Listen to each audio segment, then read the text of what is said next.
Oi, pessoal. Num vídeo passado, a gente tinha visto um problema de cancelamento de dígito significativo que acontecia quando a gente fazia subtração de números próximos. Então, talvez você tenha ficado com a impressão de que o único problema é esse: subtrair números muito próximos, acaba cancelando muito dígito e daí você pode necessitar de outros dígitos que você já não tenha mais. Bom, acontece que não é esse o único problema. Então, nesse vídeo, eu quero mostrar para vocês uma situação onde a gente também tem perda de dígitos significativos sem que haja nenhuma subtração. Então, eu vou usar de exemplo essa série aqui, soma dos inversos dos quadrados, que é igual a π ao quadrado sobre 6. Essa é uma identidade conhecida já há bastante tempo. Quem primeiro demonstrou isso aí foi o Euler. Acontece que, computacionalmente, eu não posso somar até infinito.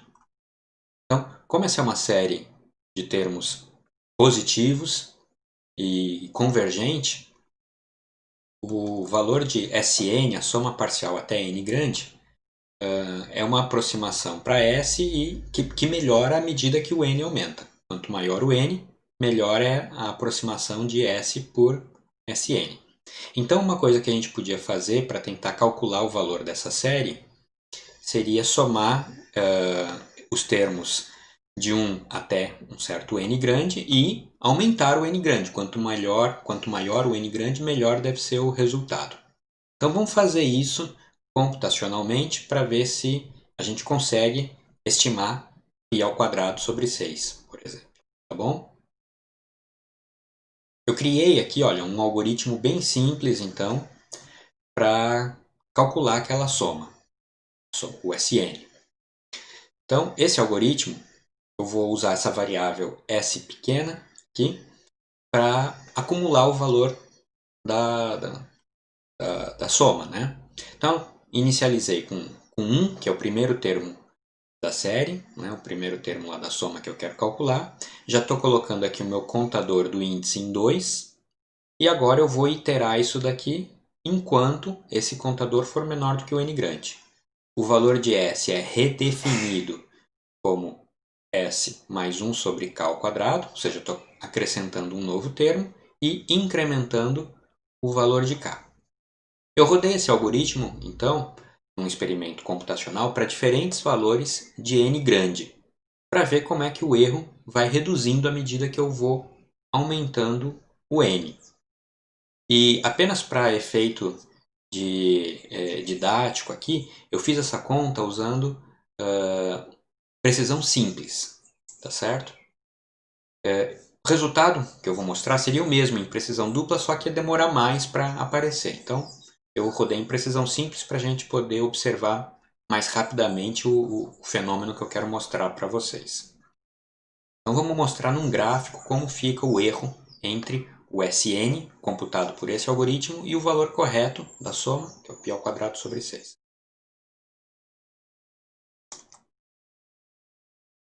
Está aqui. Nesse gráfico, o eixo horizontal aqui é o logaritmo de n na base 2. Então, por exemplo, quando você olha aqui em 5, significa que a gente somou aqueles termos até 2 elevado a 5 termos, ou seja, até 32. Então, com 32 termos, a diferença entre o valor computado pelo algoritmo e o valor correto ficou aqui próximo de 10 a menos 1, mais ou menos. Com 2 a 10, ou seja, com 1024 termos, o meu erro foi 10 a menos 3.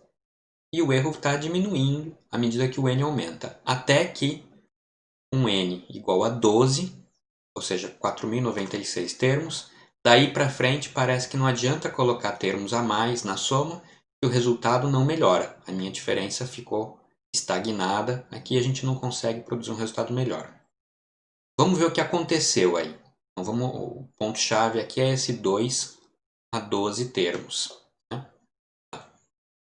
Somando até o 4.095, ou seja, o termo anterior, o Szinho, o valor que estava acumulado, é 1.644, mais ou menos. O que acontece quando eu for colocar um termo a mais, quando eu chegar no 4.096? Bom, o valor então da soma em 4.096, que o computador vai produzir, que o algoritmo vai conseguir calcular, é o valor do S mais o 1 sobre 4.096 ao quadrado e resultado de ponto flutuante. Acontece que 4.096 é 2 a 12, ao quadrado 2 a 24, 1 sobre 2 a menos 24.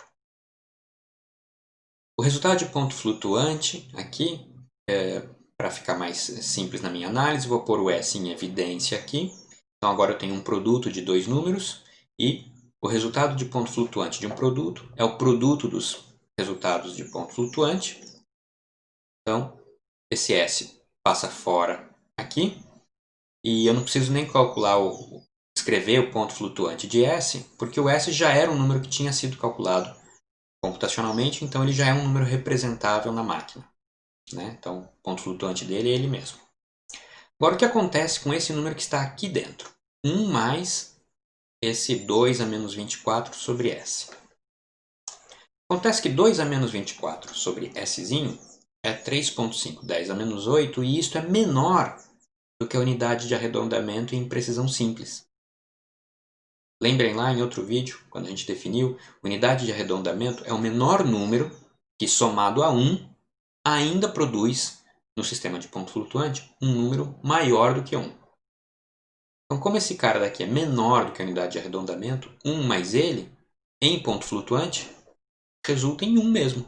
E, portanto, esse produto aqui vai dar o Szinho, logo o S de 4.096 permanece igual ao S de 4.095, a gente não consegue melhorar. Então o problema aqui aconteceu justamente porque nós estamos querendo somar números de grandezas muito, muito distintas, né? Então como seria, o que a gente podia fazer para tentar remediar isso daí? Olha só, vou alterar um pouco o algoritmo que a gente criou. Em vez de somar, de acumular os termos na ordem crescente, na ordem usual, eu vou acumulá-los de trás para frente. Então eu vou começar com o contador do termo aqui, né? N grande, o S começa com 0 e vou somar enquanto esse contador ainda for maior do que 1. De novo, eu estou acumulando o 1 sobre k ao quadrado nessa variável S, mas agora o termo, o índice do termo está regredindo. Qual a diferença desse algoritmo para o anterior? Como a gente começa somando pelo final, né, da minha soma ali, eu estou somando um número de menor grandeza. Só que esse número, né, o 1 sobre, por exemplo, 1 sobre 4.096 ao quadrado, vai ser acumulado com 1 sobre 4.095 ao quadrado. Também é pequeno, mas os dois números têm grandezas similares. Então não tem problema, não tem diferença de grandeza, então esses números podem ser somados sem problema nenhum. Quando eu for acumular o próximo termo, que é um pouquinho maior, mas ele vai ser somado com o resultado que está em S, já é o acumulado dos dois termos finais da série, que já cresceu um pouquinho também. Então, quando a gente soma de trás para frente, o que acontece é que esses números pequenininhos vão se acumulando, e sempre que eu acrescento um número novo, um termo novo da soma, eu estou acrescentando um termo que é maior, mas que comparado com a soma de todos os pequenininhos ainda é mais ou menos da mesma magnitude, né? Então nunca acontece da gente estar somando números de grandezas muito distintas, como no algoritmo usual. Vamos ver a diferença que isso aí produziu no resultado agora. Veja lá, então, em cima do mesmo gráfico que a gente tinha antes, agora eu estou mostrando também o que acontece com a soma, aqui em vermelho, quando a gente acumula na ordem decrescente. Então veja que até o 4.096, né, 2 a 12, não teve diferença, mas mesmo que a gente acumule mais termos, eu ainda consigo produzir um resultado melhor, né? E esse resultado vai melhorando até que chega nesse nível aqui, próximo de 10 a menos 8, mais ou menos. E daí já está perto da precisão da máquina, daí para frente não dá para melhorar mesmo, porque em precisão simples, isso é o que é possível de ser representado. Tá certo?